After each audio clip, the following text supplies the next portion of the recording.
On this episode of Project Civic SI, I'm going to be installing new shocks. So yes, I've finally picked up new shocks for this car. If you followed along with the build, you'll notice a common complaint. You'll hear me on the track saying, man, these blown shocks just don't respond very well. And indeed, the car has gotten really soft and squishy over the years. I mean, it does have 112,000 miles on the odometer. Now, as you can see by the bright yellow color, I've chosen to go with Koni shocks for this car. Now, shock choices for this car are a little bit strange, and so when it comes to relatively inexpensive kind of performance shocks, this platform is surprisingly limited. Most people end up going with coilovers, but for the time being, I did not want to go that route. That might be in the future, but for now, I do want to stick with stock springs. I'll explain why later. So my choices were limited basically to Konis. So I picked up a set of Koni yellows for the rear suspension. These were an open box but new item. I picked these rear shocks up for $80, I believe, which is a killer deal. So Koni yellows for the back of the car. Now these are the front struts. Brand new in box, direct from FR Sport, a local performance parts dealer out here. Now, as you can see, this is a complete strut assembly that matches the OEM, but with the new internals. Also a Koni shock. You'll notice it's not yellow, it's actually orange. This is what Koni calls their STRT, their street shocks. Now, these shocks basically have a very similar design philosophy to the Koni yellows, but they're not adjustable. And the shock damping is technically comparable to a Koni yellow shock set to near full soft. Now, why am I mixing and matching shocks, you may be wondering, and again, that comes down to kind of the quirkiness of the 8th gen Civic platform. For whatever reason, while Koni is happy to offer an orange strut assembly for the front of these cars, they do not offer a yellow strut assembly for the front of these cars. What they do offer instead is an inside cartridge, but that requires you taking apart your stock shock assembly, literally cutting it open, putting the Koni cartridge in, and then welding it back together. And I just didn't really feel comfortable doing that by myself, or I didn't really feel comfortable finding someone to do that for me. Now, this is actually a pretty common setup for these cars. For people who end up going the Koni route, is oranges in the front, yellows in the back, typically with a lowering spring. We'll get to that in the future. Supposedly this offers a pretty decent handling upgrade over the stock shocks, which, I mean, these are blown, so just about anything's gonna be an upgrade. But I guess we'll find out about that later. For now, let's cut to the installation. Okay, so you join me at the rear suspension of the car, which is where I'm going to start things. The rear shocks are pretty straightforward on this car. They basically bolt onto the rear trailing arm down here with a 14mm bolt, and then they go up here into the chassis, and I assume they're top mounted because I don't see any sort of nut or anything in here in the wheel well. So that means after we remove the shock from the trailing arm down here, we're to go into the trunk, pull back the trunk liner, and then remove the strut or the shock from up there. Now we have the rear shock removed from the trailing arm. Our next step is to remove the inside trunk liner so we can get to the access, so we can access the top mounting bolts for the shock. That's hard to say for some reason. Okay, on this car, 2010 Civic Si sedan. Guessing all sedans are the same. Coupes are probably very similar too.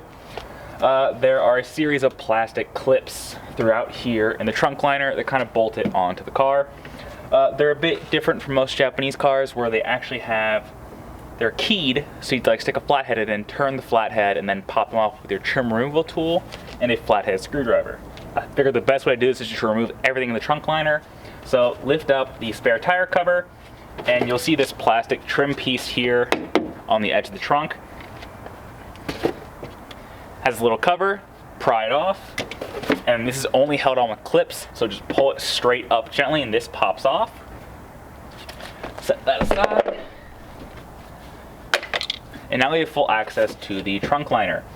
Now, before you go putting this down, know there are clips, one here and one here. So you can use your trim removal tool and pry those clips up. Okay, so those two clips I mentioned under the trunk floor are barbed clips. I'm not sure that shows up on the camera, kind of dark. But basically, there's no real way, nice way to pull these up. You kind of just left, right, kind of pry it gently. So I mentioned before that there are a series of clips around the trunk liner, 1, 2, 3 on this side and 3 on that side, as well as the 2 under the main carpeting floor I just removed. While the ones under the carpeting floor are those barbed ones I just showed you that are a real pain in the butt. The ones here on the side of the trunk liner are very simple. All you need is a trim removal tool with a Y shape like this. Has a little, sorry it's really dark. Looks like that. Has that sort of void there. You kind of slip it up between the clips. Then you're gonna need a flathead screwdriver. You see it has a detent here for your flathead screwdriver. But if you try to unscrew it, the whole thing just spins and that's no good. So you gotta try and dig your pry tool under it, kind of like that, and just apply some pressure. And then you can use your flathead screwdriver, like that. When the centerpiece unscrews, then you just pull the clip out nice and gentle like that. And that's how you remove these clips. You can see how the rear shock's bolted into the chassis. Very simple in this car, just a single studded bolt that goes through the chassis and kind of is bolted down like this. As you can see, you either need a very super deep socket or you're going to use a wrench. However, a common problem here, especially as these have been fastened down like this untouched for the better part of a decade, is that if you try to loosen this nut, it's just going to spin the whole shock, and that's no good. But basically, a 5mm Allen key fits in the top of here and prevents the whole shock from just spinning when you try to loosen this top nut. So, grab a 5mm Allen key, stick it in there, grab your 14mm wrench, and get to loosening. The mounting washer and nut have been removed from the rear shock. It should just be a matter of going down, back under the wheel well, and then pulling the shock out from the trailing arm. There we go, shock's out. Now on most shocks, usually this dust boot transfers over to the new shock, but it seems like this piece right here, this little cylinder, effectively locks the whole thing in place. So I'm actually gonna do a quick Google search and see if I need to do anything about this or if I just kind of leave this shock as is and put it back in the car. I'll be right back. I am back, I've done some Googling. And shout out to Chris at Redshift Motorsports. Chris is a big innovator in the HN Civic world, autocross guy, time trials guy. He's done a lot in terms of setting these cars up and kind of figuring out a lot of the hiccups along the way. He actually has a pretty helpful video out explaining what to do here. Now I'm looking at it right now, hopefully the camera can focus on that. But this collar is actually in the way, like I figured it would be. When you look at this on your car, there's a little detent right here. This is like equivalent to like a spot weld on your chassis. But basically, Chris says you have to drill out this little hole, and that kind of releases the tension on this cylinder, so you can just pop it right off.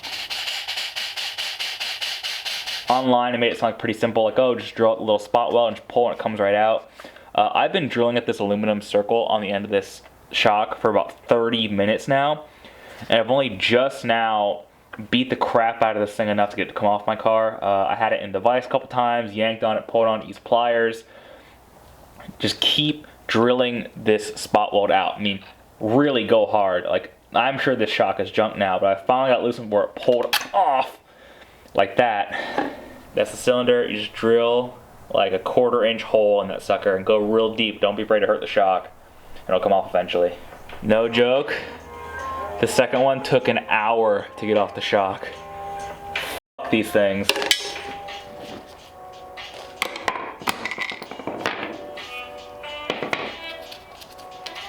So I have the old shocks gutted, and I have the new Koni ready to be put together. I've already slid the bump stop off the old shock onto this Koni. And now the next thing obviously you do is you take this dust boot and put it over here. But the Koni shock uses a thicker shaft than the standard OEM Honda strut or shock. So I'm going to drill this out in order to fit over here, because if you look, it just doesn't fit. So I'm going to drill bit, drill this out, let's drill this hole out a little bit, and then put it on. Unfortunately, drilling out this top hole in this dust cover only took a couple seconds. Tried to bore it out using a step drill bit, and now it slides right over the bigger Koni shock. like that. That's how the Koni should be assembled. I double checked with Chris at Redshift again about this, but clear plastic washer goes down here, then your bump stop, then you have a small washer here that kind of bottoms out on this section right here. Then grab your dust boot, which you've enlarged the top hole, slide it over,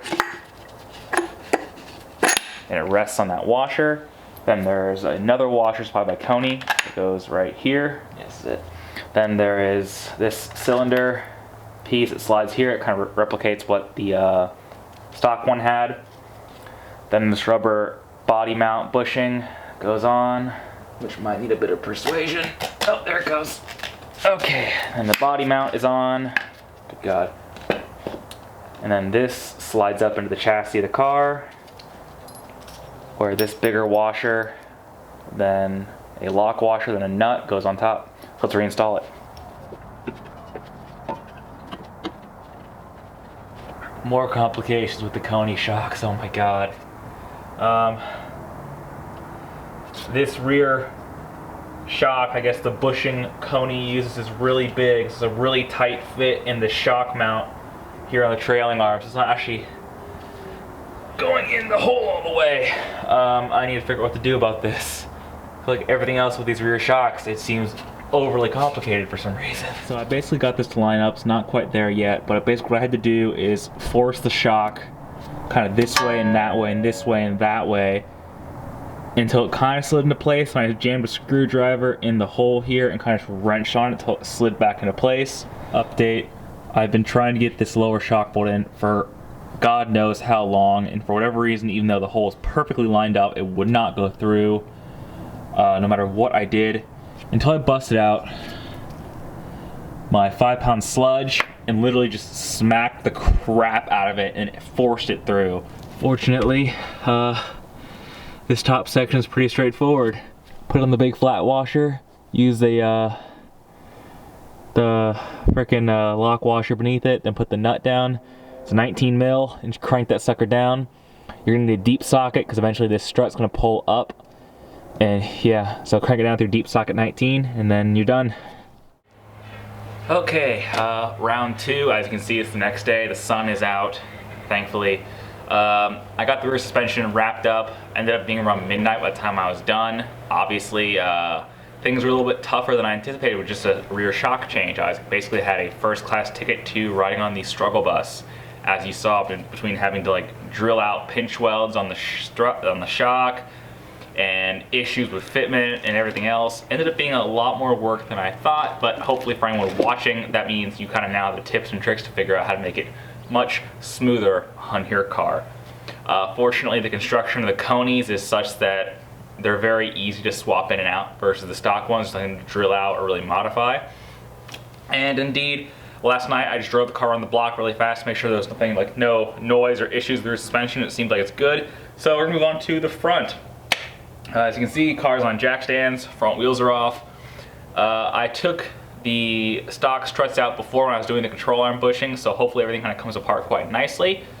But you never know until we start digging into it, so let's get started. Okay, so the front strut is pretty simple on this car. Basically going to remove this brake line, this ABS sensor, remove these 2 bolts that hold the strut to the knuckle, and there are 3 fasteners up here that bolt the strut into the strut tower. Okay, so for me, unfortunately it's kind of dumb, but my ABS sensor actually broke the retaining clip for it that bolts it into the strut. I need to go find a new clip somewhere, probably go call the dealer. So I held him with a zip tie, so I'm just gonna cut the zip tie, replace that later. So our ABS sensor is free. And then we can talk about the brake line, which is also bolted onto the strut right here. Single 12mm nut. I'm being a bit gentle with these because it's very easy to actually strip these little brake line bolts out. I don't know why, but they're very fragile, very soft metal. So I gotta be careful with that one. Okay, so our brake lines, ABS line are free. Now, when I remove these bolts to hold the strut to the knuckle is gonna fall. So I actually have a jack down here, kind of under the ball joint sort of area. A bolt and a nut. The nut is a 19 mil and the bolt is a 17 mil. I tightened these way too much the last one, took these off. Wow, holy crap.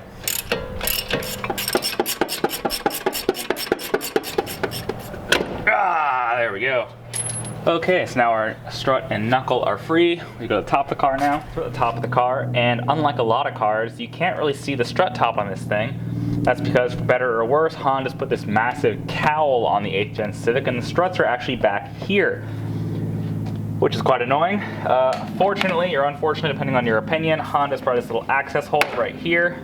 Pull that tab out, but not very much room. You're going to have to use a pretty small ratchet with a 14 mil to get the 3 strut top bolts loose. Certainly rather annoying, they just didn't make this open for more space, but kind of work with what we got. Now this is the problem making this access hole so tiny, is that I really can't get a hand in there. So I've actually dropped a couple of these strut top nuts before and they're just gone forever because they just fall back behind the cowl and they just rattle when I'm driving over bumpy roads sometimes. It's a lot of fun. Alternatively, you can take this whole cowl off. It's actually quite a bit of work. For some reason, Honda just made this way too complicated, like they seem to do for a lot of things. Okay. So we have the 3 strut top nuts off. Now we can drop the strut out of the knuckle.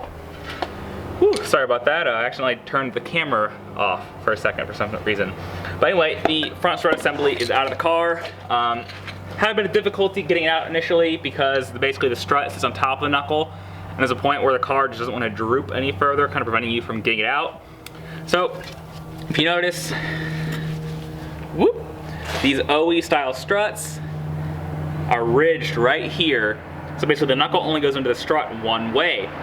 But basically what you can do is take a flathead screwdriver right here on top of the strut and pry it out and then push the knuckle down and it just slips right out.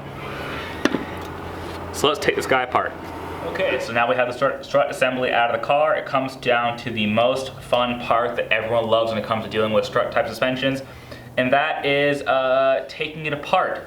Now because this is a coil in strut configuration, basically this spring's under a lot of tension. So if you just remove the top mount of this strut, it's gonna blow apart. I've seen these things shoot over 50 feet and they do it violently. So in order to take this thing apart and not risk life and dismemberment, death, all that stuff, we have to use what are called strut type spring compressors. Now if you go to your local auto parts store, you say, I need to rent a strut type spring compressor, they'll rent it to you for free. It's a rental tool at every auto parts store across the country. Very common tool. Basically these are fancy clamps. What they do is they clamp down on the spring and compress it even further. They basically hold it in place so when you remove the strut, it doesn't blow apart with the force of the spring.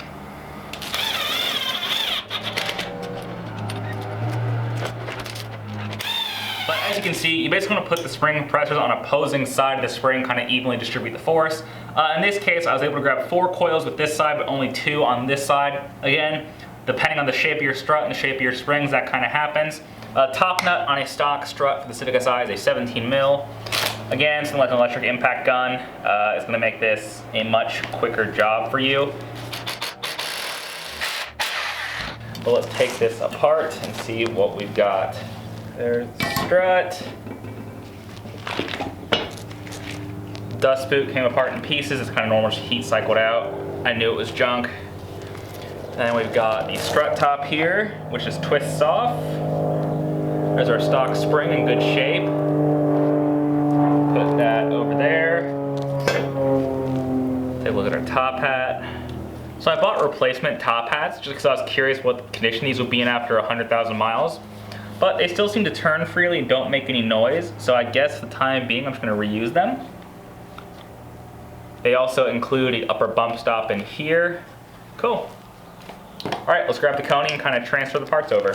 Here's the new Koni orange strut. They are side-to-side specific. Make sure you have the right side for your car. Here is the stock spring, which I'll be retaining at the time being. I want to make a quick note here about assembly. So Chris at Redshift advised to me that for Koni front struts, you actually have to buy different lower spring isolators if you have a sedan like I do. According to him, Coupe isolators, these lower rubber bits that sit on the spring, kind of sit between the strut and the spring. According to him, these are different. So I ordered these from him. However, these new ones that I received appear to be completely identical to the ones I have. The part number is the same. It looks identical. There's no difference. So I'm not sure why I was recommended to him that I need to buy these Civic Si Coupe lower spring isolators. These are the same as sedan ones, so just a heads up. I guess keep that in mind if you're going to start ordering some parts. But as far as putting this all together, it's pretty straightforward. This Koni, put the spring on it, and it has a little hole that matches up with the little prong on this lower spring isolator. Maybe that's the difference? No, they're also the same. Okay, so we slide the spring on like this, line up our isolator like that.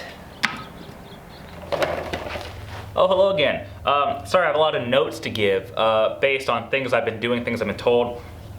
So I knew that when I was going to replace these struts that the dust boots were trash, and I figured the bump stops would be dead too. And indeed, the front bump stop, totally torn, dust boot came apart in pieces. And so I bought this new replacement dust boot and bump stop from Moog. It's an OE replacement part. The only thing to notice, or at least that it appears to be to me, is that this part of the upper dust boot is actually integral to the upper spring seat on the stock top hat. So this piece, even though it's falling apart, is actually part of the upper spring seat. It seems like it'll work just fine. I kind of just trimmed it to fit so the Moog bump stop cover, dust cover, kind of just slips in there. That's something to keep in mind. As far as the new bump stop, looks like it just sits in there kind of like that. Kind of just drop it in there. And let's get these bad boys reinstalled. Man, I'm just filled with fun facts and tips today. Again, if you buy this Moog bump stop and dust boot kit, just know that the bump stop will fit over the larger Koni strut, kind of just force it on there. And this dust boot they supplied actually kind of like slips into the stock remaining part of the OEM piece. If you look at that, kind of just like slid it right in. So that seems like it should work. This upper spring seat's actually pretty slick. You just rotate the spring into it. It has a kind of holder here and definitive lock stop right here. And that allows you to kind of push everything down like that. Koni supplies new hardware here, so I'm gonna grab that really quick. Normally, this is where I would say that reinstallation is the opposite of removal. And then you'd have to bolt the strut back into the strut tower, put the knuckle back into the strut, and bolt everything back together. However, wow, like everything on this car, it seems like I'm having a lot of trouble getting these new shocks installed. But there's a few things I want to tell you. I initially installed the lower spring isolator the wrong way. There's multiple ways to install it in the shock. The little nub that pokes through the strut body should be facing outwards, out here. I originally had it flipped around, and it actually changes the orientation of the top hat and kind of messes things up. So make sure you have that done the right way with the nub facing out. The problems I'm having right now go back to the energy suspension bushings I installed in this car. Remember how I had a tremendous time trying to get the suspension all go back together? Same issue. Now, there is not enough droop in the suspension to line the knuckle up with the strut because these stupid bushings are binding up like crazy. So I'm gonna have to loosen the control arm to get enough droop in the front suspension to get this to line up. I already unhooked the sway bar thinking that might be the problem, but no. Again, it's these stupid energy suspension bushings. As you can see, it's f***ing nighttime. Finally got the strut back in the car. I've only been able to do the passenger side. Today has been a complete disaster as far as doing anything to this car. The biggest problem is these energy suspension control arm bushings, surprisingly. These control arm bushings are so poorly designed, the car has no droop, which basically means if you pull the wheel off the car and jack it up, the suspension is stuck here. It is completely stuck. I can stand on this hub and it won't move at all with everything else removed because the suspension is so bound up from these fucking bushings. So the problem is you need to pull the knuckle down to get it into the strut, but because this car has no droop thanks to these stupid bushings, I ended up taking everything apart and accidentally had the jack slip and the ball joint went up and punctured my axle boot. So now my passenger side axle needs to be replaced. So I guess I need to go to the junkyard and try and find a passenger axle to swap in here. because you can't drive with a busted axle boot because you'll get the axle contaminated, then you'll break an axle, and then you'll be in really big trouble. So this has been a massive, expensive waste of my time to only get one strut in, thanks to these goddamn energy suspension bushings. They are the worst thing I've ever done to any car, ever. I completely regret putting them in. The stock ones were broken, they weren't that bad, I should have left them in. Anything would have been better than these things. Next time on Project Honda Civic Si, I fixed those pesky front control arm bushings.